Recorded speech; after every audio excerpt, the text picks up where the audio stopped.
Jujur aja deh, Indonesia lagi diobrak-abrik. Ini bukan perasaan kalian doang. Bukan gara-gara ekonomi berat, rupiah lagi lemah. Tapi coba kalian bener-bener lihat ya. Belakangan ini lagi ada banyak kejadian yang bikin kita mikir, sebentar, ini tuh udah dipikirin benar-benar belum sih? Serius nggak sih kita jalanin ini? Dikatakan bahwa Iran sudah punya senjata nuklir. Itu yang dulu kita sebut Londo Ireng. Sampai sekarang masih ada. Pengunduran diri Saudara Peri Warjio dari jabatan Gubernur Bank Indonesia. Dari 1077 di akhir 31 Juli berkurang 250 BUMN. Pokas di kawasan Jakarta Selatan. Pekerjaan mulai mendirikan pagar besi abu-abu setinggi 2,5 meter di perimeter luar yang berbatasan langsung dengan jalan raya.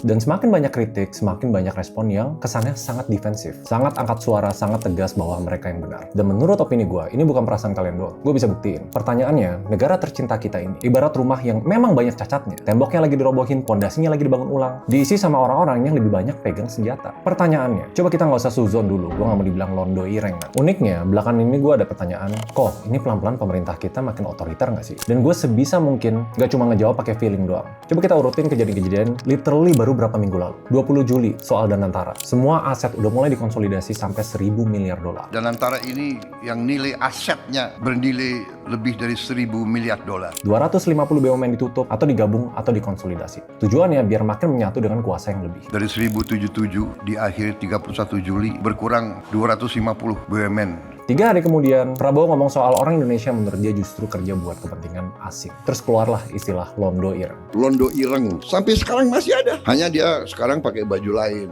Wartawan, jurnalis, pengamat, LSM. Itu tuh istilah kolonial buat orang pribumi yang dianggap bantuin penjajah. Organisasi jurnalis langsung ngecam itu karena label kelompok kritis sebagai pengkhianat bangsa. Baru berapa hari yang lalu, dan ini yang gede nih, Gubernur Bank Indonesia Peri Warjio mendadak mundurin diri, yang katanya alasan personal. Padahal masa jabatannya sampai 2028. Kalau secara timeline, pengunduran diri itu muncul setelah kesannya ada ketegangan kebijakan antara Bank Indonesia sama pemerintah soal likuiditas, pertumbuhan ekonomi, dan stabilitas rupiah. Yang bikin orang nanya, independensinya Bank Indonesia masih kejaga nggak nih? Dan akhirnya, yang bikin gua geleng-geleng. Di 31 Juli, Pak Prabowo ngomong di depan pengurus Kadin soal situasi geopolitik dan resiko perlombaan senjata nuklir. Dikatakan bahwa Iran sudah punya senjata nuklir. Dan ini benar-benar keceplosan. Dan videonya udah di-take down, tapi banyak banget media-media yang udah terlanjur ngepost video itu. Kalau Saudi Arabia ingin punya senjata nuklir, tidak menutup kemungkinan Emirates juga mau punya senjata nuklir. Qatar juga mau punya senjata nuklir. Mesir juga mau punya senjata nuklir. Yang kalau menurut kutipan, mic-nya mati, langsung ganti klip iklan. Iran aja sampai harus klarifikasi. Dan nggak mungkin gue nggak bahas ini. Mall-mall di Jakarta pasang pagar plus pengamanan tambahan gara-gara katanya ada isu demo gede di Agustus. Polisi bilang belum menerima surat resmi. Kejadiannya beda-beda, tapi arahnya sama. Kekuasaan makin terkonsentrasi. Komunikasi pemerintah makin sulit diprediksi. Publik makin panik, tapi nggak tahu apa yang mereka khawatiri. Ujung-ujungnya apa? Banyak beberapa narasi negatif. Tapi inti pertanyaan yang gue pengen cari tahu, ini Pak Prabowo pengen bawa Indonesia kemana sih? Menurut opini gue, dan sebenarnya banyak banget analis lain di seluruh dunia, Indonesia ke arah kontrol negara yang semakin besar, keputusan yang semakin menumpuk di satu tempat. Gue bukan bilang Indonesia udah jadi diktator ya. Itu analis yang males biasanya. Ruang kritik masih ada, tapi orang lebih hati-hati kan. Untuk ngejawab Indonesia mau ke arah mana? Ada 2 pertanyaan yang kita harus jawab. 1, kemana arah kebijakan pemerintah sekarang? 2, bagaimana cara menjalankan kebijakan ini? Karena walaupun gue kritis, mungkin ada sebenih harapan ini bisa jadi hal yang bagus. Sebelum kita jawab pertanyaan itu, kita harus bahas dulu. Mulai dari apa yang lagi dikejar sama pemerintah kita sekarang. Ini berawal dari Danantara.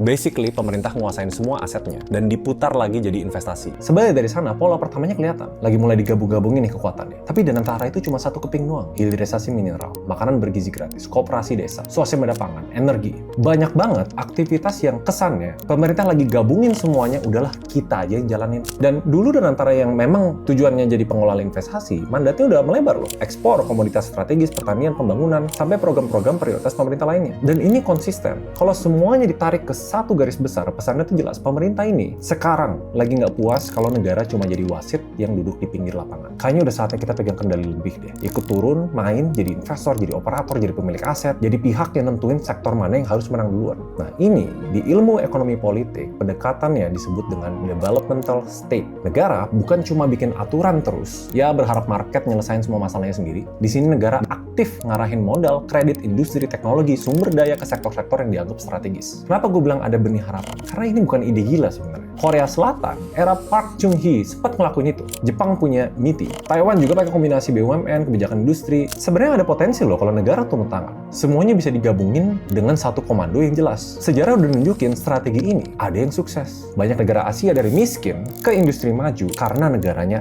aktif. Gue kasih analogi yang lebih simpel lagi. Kalau kalian jadi orang tua, ada yang ngasih uang jajan ke anaknya, terserah lu mau beli apa. Tapi ada juga orang tua yang ikutin milih sekolahnya apa, gurunya, jurusannya, kerjaan pertamanya, lu boleh jajan apa. Nah, ini kedengarannya kayak campur tangan banget kan?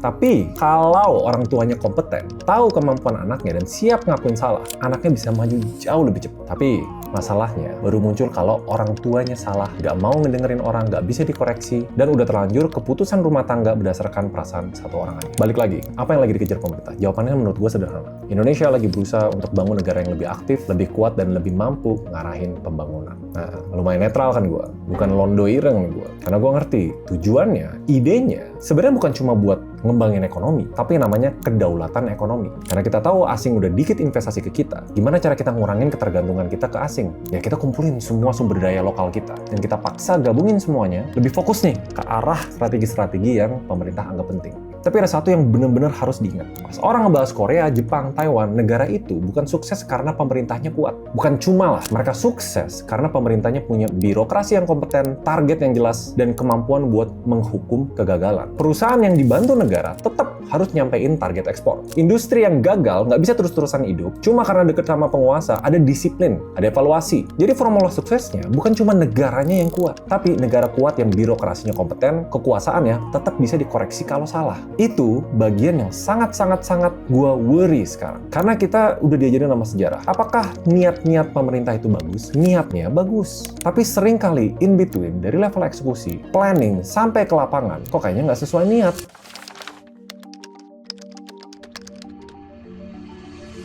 Ini dari analis asing yang ternama, Carnegie Endowment. Itu lembaga riset kebijakan yang paling dihormati di dunia. Dia ngegambarin gaya pemerintahan Prabowo sebagai personalized and highly centralized. Personal dan sangat tersentralisasi. Mereka juga nyorotin kebijakan yang sering diumumin dari atas, langsung dari mulut presiden, klaim penghematan yang gede, lemahnya koordinasi birokrasi pas implementasinya, yang artinya masalahnya makin banyak aktivitas negara yang bergantung ke keputusan dari pusat kekuasaan yang sama. Apa itu maksudnya? Kalau dilihat selama berbulan-bulan terakhir, Prabowo lebih sering lah maju sendiri buat jelasin keputusan yang besar. Bahkan keputusan-keputusan yang harusnya tuh teknis banget, yang harusnya dideliver melalui menteri terkait, dan ibaratnya ini tuh shortcut nih. Yang sebelumnya proses kebijakan komunikasi itu lebih panjang, lebih hati-hati, sekarang komando dari atas. In a way, kebijakan berubah dari yang awalnya alat administrasi jadi simbol komando politik. Dan gue tahu yang selanjutnya tuh agak bahaya gue bahas. Aparat keamanan, especially di ruang sipil itu tuh kuasanya lagi meluas. UU TNI sebelumnya udah bikin ruang tuh lebih gede nih, buat anggota militer aktif nempatin jabatan lembaga sipil tertentu.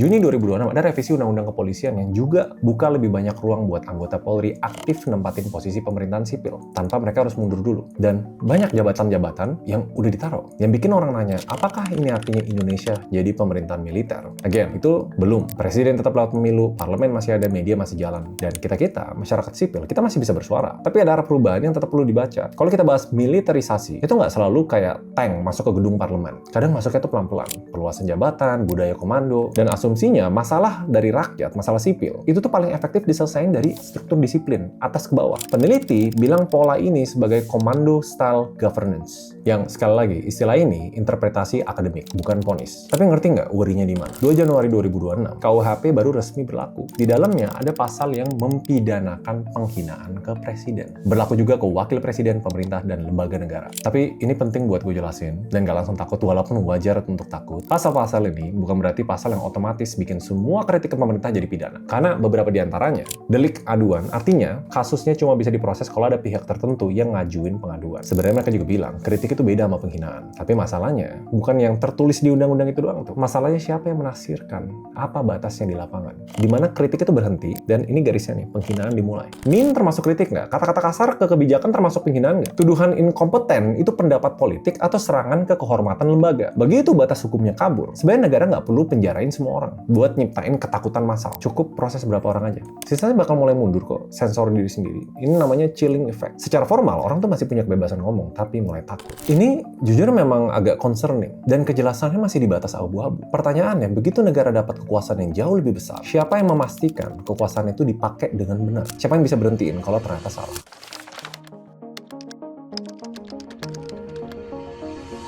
Sebenarnya kalau dilihat dari kebijakan ekonominya, Indonesia sekarang punya kemiripan sama developmental state Asia Timur. Negara ngonsolidasiin aset, ngatur semuanya, dan pakai program-program sosial gede buat nge-jumpstart ekonomi. Tapi yang penting kita tahu ya, Indonesia itu bukan Korea Selatan tahun 1970-an. Bukan Jepang pasca perang, bukan Singapura di awal-awal, dan jelas bukan China. Karena kalau kita ngomongin developmental state, bedanya yang berhasil sama yang gagal, itu bukan seberapa banyak negara ngekontrol ekonomi. Tapi suksesnya bergantung sama kualitas institusinya. Kalau institusinya kuat, kontrol negara bisa ngehasilin industri. Kalau lemah, ngehasilin yang namanya rente. Dan gue jujur ya, gue pernah bikin videonya kok. Contohnya tentang Danantara. Itu benar-benar bisa jadi mesin transformasi ekonomi kita. Tapi kalau nggak transparan, tempat kekuasaan ekonomi ngumpul, nggak ada pengawasan yang cukup, ya worry itu bukan cuma muncul dari oposisi atau aktivis. Ingat kan, Moody's di Februari pernah ngubah pandangan terhadap Indonesia dari stabil ke negatif. Fitch di Maret juga ngerubah jadi negatif, yang alasannya sebenarnya cukup jelas. Kebijakan-kebijakan yang udah mulai banyak ketidakpastian. Konsistensi, kredibilitas bauran kebijakan, itu dianggap tergerus. Apalagi di tengah tema sentralisasi pengambilan keputusan. Tapi penting ya gue garis bawain, Indonesia tuh ratingnya belum diturunin. Kita tuh masih investment grade. Jadi gue nggak mau lebih-lebihin juga, kayak seakan Indonesia udah bangkrut. Cuma outlook itu artinya pertanda, ada resikonya. Dan setelah Gubernur BI mundur, banyak analis juga nyorotin,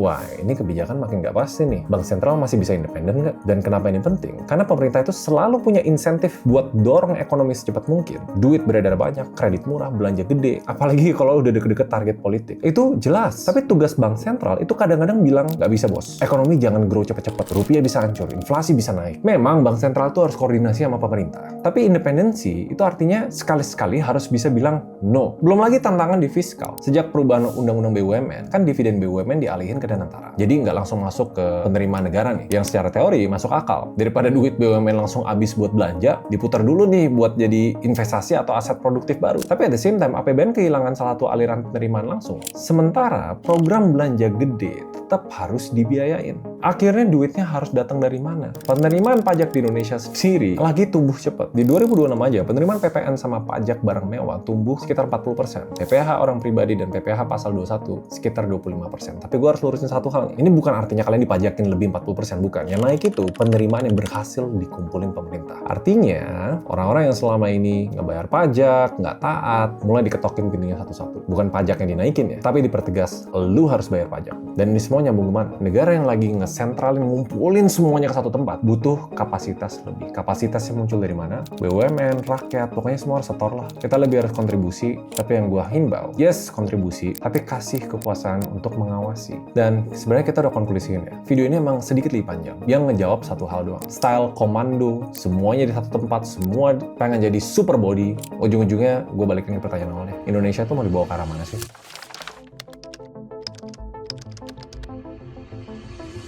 Kalau dengar cerita ini, gue tahu banyak orang tuh bakal takut dan mikir, apa ini bakal jadi negara diktator? Jawaban paling jujurnya, nggak tahu. Belum lah setidaknya. Dan gue sengaja pakai kata belum. Karena memang Indonesia hari ini masih punya pemilu, masih punya oposisi, masih punya media. In a way, masih punya pengadilan, jadi beberapa kasus bisa koreksi pemerintah. Jadi nggak mungkin lah kita bilang Indonesia tuh kediktatoran. Tapi bilang semuanya normal dan baik-baik aja juga nggak jujur. Yang paling tepat, menurut opini gue, Indonesia lagi gerak jadi centralized developmental state dengan nasionalisme ekonomi yang kuat. Bahasa simpelnya apa? Negara makin aktif menjalani ekonomi, kekuasaan eksekutif makin numpuk, aparat keamanan perannya tuh makin gede di orang sipil. Dan salah satu yang gue beri ya, toleransi politik ke kritik kerasa semakin tipis. Arah ekonominya sendiri menurut gue masih bisa dipertahankan. Gue walaupun gini ya, gue masih percaya Indonesia tuh masih ada kesempatan dan memang butuh kapasitas negara yang lebih kuat. Ada benernya loh, sebenarnya kita nggak bisa sepenuhnya berharap market ngebangun industri strategis secara sendirinya. Memang butuh arah yang tegas. Nggak bisa kita terus biarin BUMN gerak tanpa arah. Dan memang nggak bisa berharap negara maju kalau pemerintahnya takut ngambil keputusan gede. Tapi balik lagi nih, kita ngeliat Indonesia, kita lihat negara yang pengen jadi negara kuat. Bukan berarti presidennya harus paling kuat, bukan berarti institusi harus paling banyak kuasa, bukan berarti semua dikontrol. Intinya cuma satu sih, kompeten dan transparan. Masih ada badan-badan independen yang bisa koreksi. Balik lagi ke analogi orang tua yang ngaturin lah, karena tahu apa yang terbaik buat anaknya. Tapi kenapa ini